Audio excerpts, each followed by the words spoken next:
Hello and welcome to Investing Edge. I'm Samira Abdi. When we talk about investments, most people want to obsess about returns, and I don't entirely blame them. It's after all your hard-earned money. But an equal amount of obsession should also be reserved for the associated risk factors. Did you know that risk could be measured numerically? Well, it can. Joining in to explain the concept of risk, the different kinds of risk, and of course, the measurement of risk is Feroz Aziz, Deputy CEO of Anand Rathi Private Wealth Management. And also with us today is Mr. R.K. Agarwal, an HNI investor whose investing career started a quarter of a century ago. Gentlemen, thanks very much for joining in. But Feroz, first let me come to you on this whole concept of risk because, we saw a big drawdown in our market. Then we saw an equally sharp run up. I mean, is this a time for people to be wary? No, I think when it comes to looking at the markets, I think it's very important for a person to categorize himself as an investor or a trader. So once you have this clarity, then you know what answer you're looking for. A general market answer of how the market would do over the next 3 months is largely irrelevant for most investors. So point one, should somebody be wary? If he's an investor, the answer is no. The reasons being, one, that it is clearly established over the last 2 months that with this sharp rally, that this whole pandemic might not have very long-lasting impacts on the capital market. The solutions which the central banks across the world have provided are more permanent in nature, like interest rate reduction, which was very steep in India also, about 2.5% reduction in interest rates. It will take a year and a half for that to actually transpire, but the pandemic did it sooner for the Indian economy. So point one I'm making is, for an investor, it is now very clear that over the next 2-3 years, you will see a very healthy capital market. Point two, which I'm trying to say is, from a short-term perspective, you will definitely have volatilities. You will have movements because over the last 4-5 years, we were in a low volatility zone, especially the Nifty, and several stocks were in low volatility zone. But it's now very clear, after this pandemic, we have entered a larger volatility zone, and numerically so. Now that we're speaking of risk, I'm trying to emphasize that. Will that continue for the next 1 year? It will be more volatile. So you need to have the stomach to absorb that volatility, which is going to be a reality. So short term, there will be volatility because we have come out of the low volatility zone, which sustained in India for almost 4 years, numerically again. So these are the 2 points which you have to keep in mind. But the primary one is categorize yourself, whether you're a trader or you're an investor. If you're an investor, it's categorically specific that the market's trajectory is going to be upwards. Okay, so Feroz, if the call is that, volatility is here to stay, with it will come the risks, right? So what are the key risks or, the big 3, 4 that all investors or even traders for that matter need to keep on their radar? See, I think 2008 taught us to respect risk. Especially me as an individual, it taught me that 2008 says that you have to give emphasis to the second side of the coin.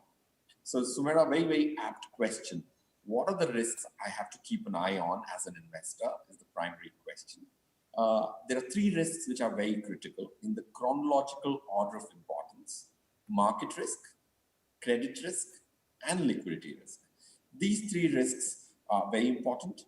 A market risk, as you know, and several investors have seen that, and that's the most popular one because it hits the newspaper every single day it occurs.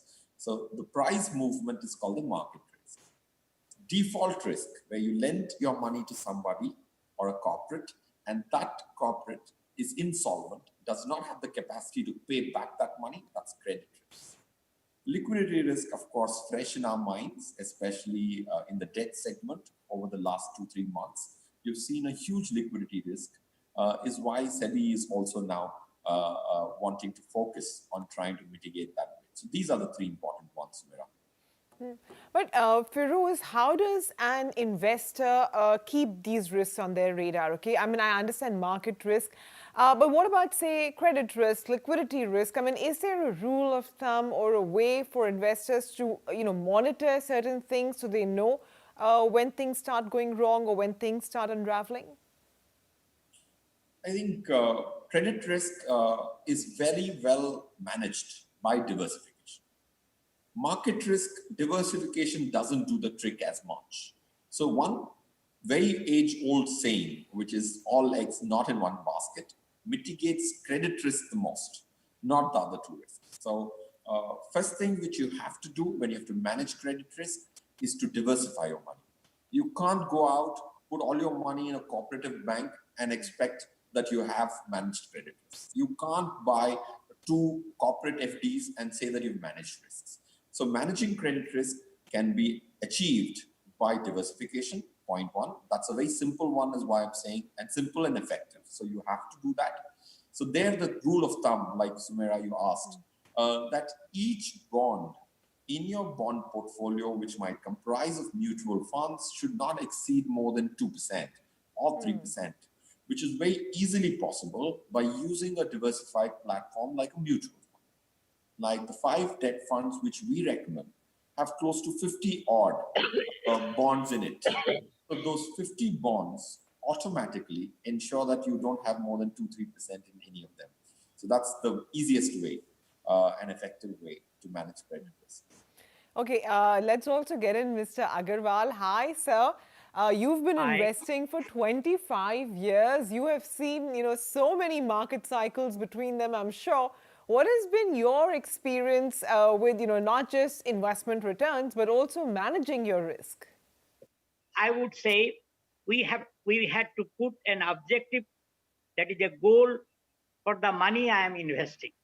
That has been our basic philosophy of investing. Next also would be the risk appetite that we have, and also finding a mathematical number for our investment. I have also learned that there has to be continuous monitoring of our investment, to the extent that we understand, and with the help of the companies like Anand Rathi, with whom we are associated, and we believe on them. Well, Mr. Agarwal, thanks for that. It sounds like a very fruitful 25 years. But Firoz, we started off by talking about wanting to measure risk, something Mr. Agarwal also alluded to.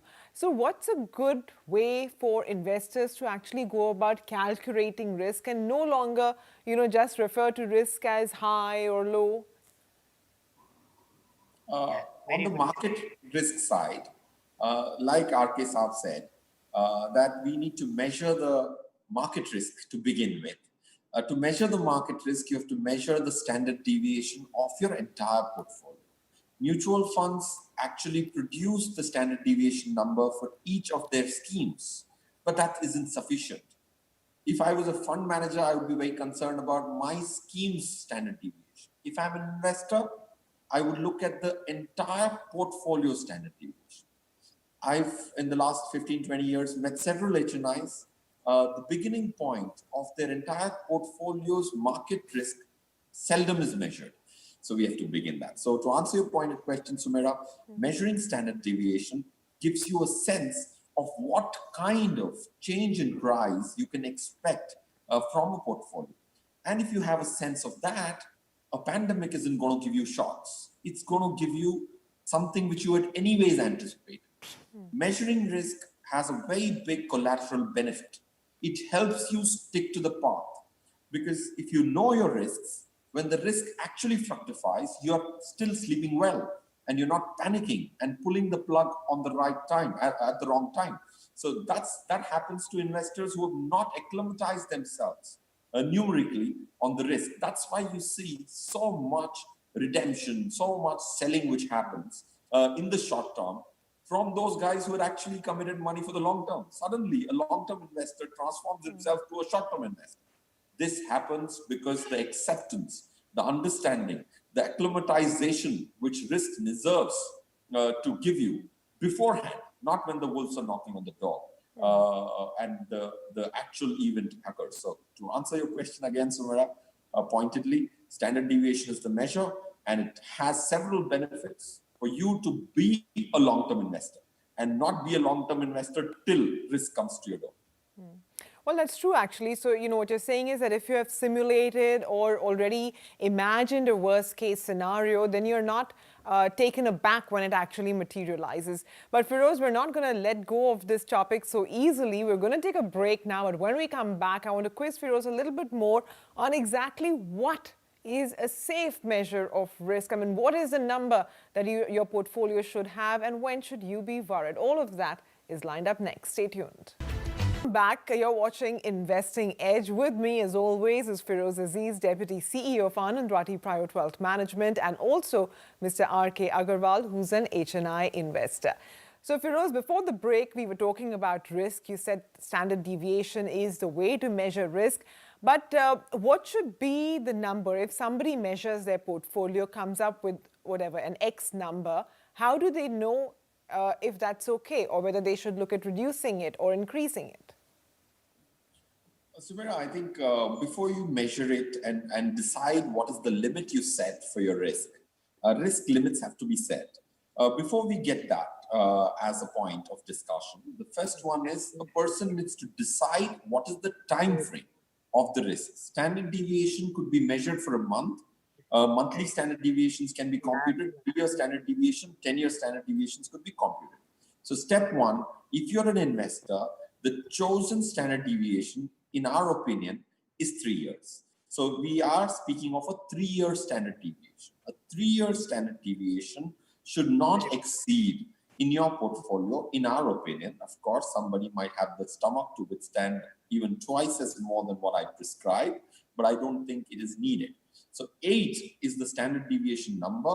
If your portfolio on a 3-year standard deviation shows a numerical number less than 8%, then you're okay. You're good.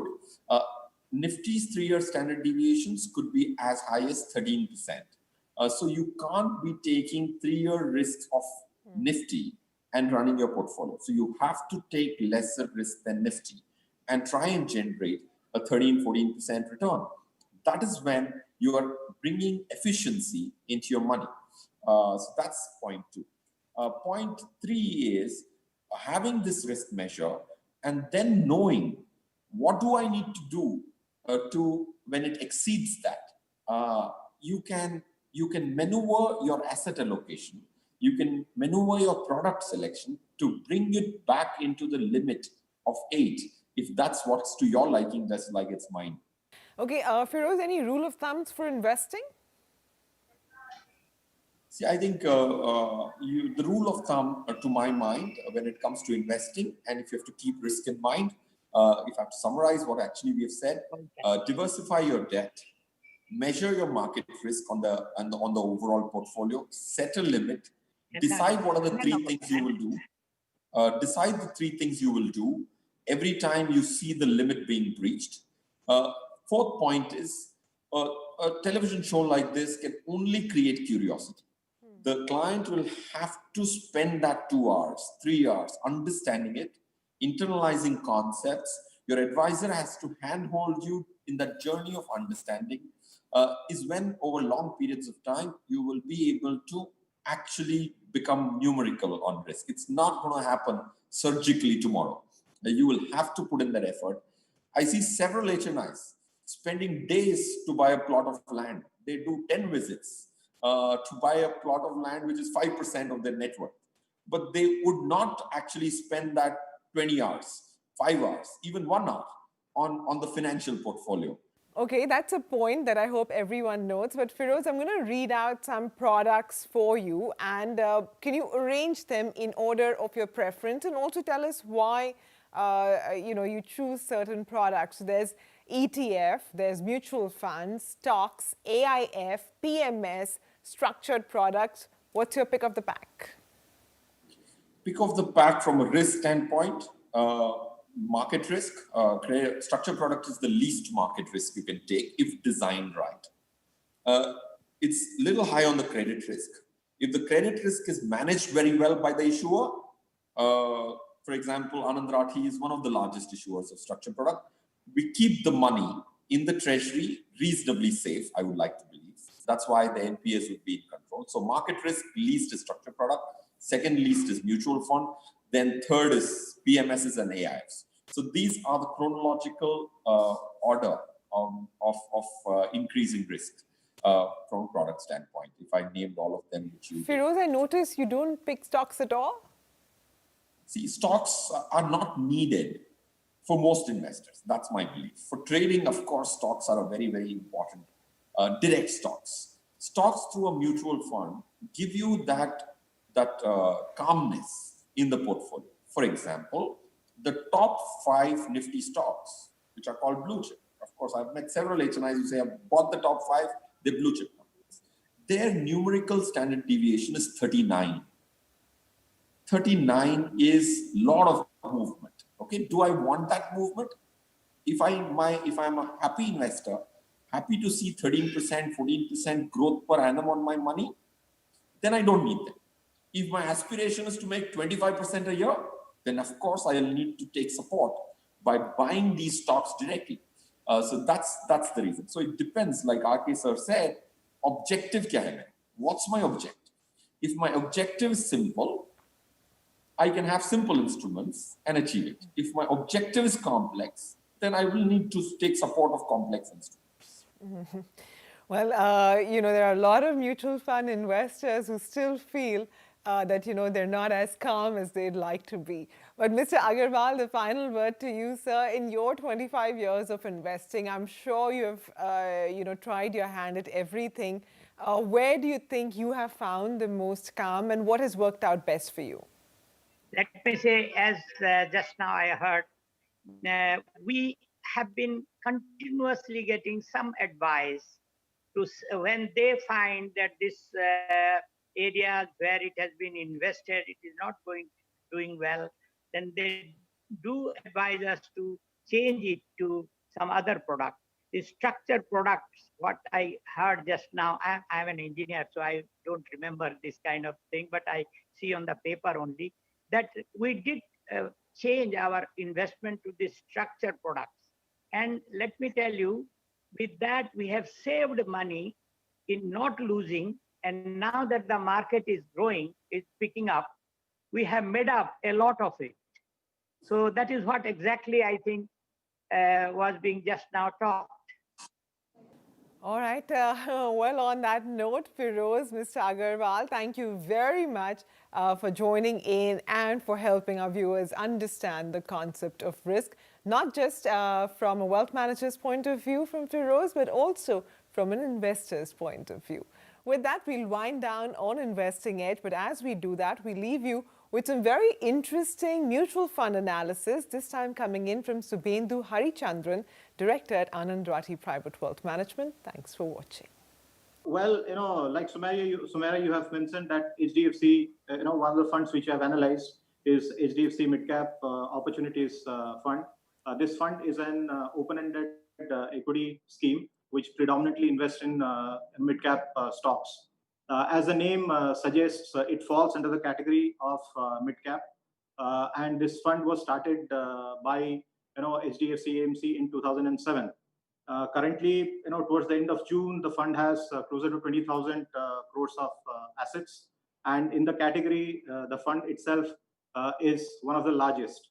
The fund is being managed by Mr. Chirag Shitalwar since inception, and he comes with 21 years of industry experience. And if you look at his investment style, goes with growth strategy and picking stocks which has the probability to beat the broad markets. The fund is well diversified and comprising of 74 stocks across 10 to 11 sectors. And today, fund is about 94% invested into equities and 5% in cash.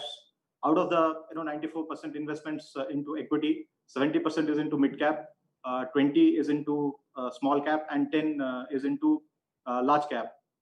We've evaluated the fund as per Anand Rathi ranking methodology on various futuristic and historical parameters, which is return consistency, risk, valuation, fund manager stock picking capability, and return potential, among others.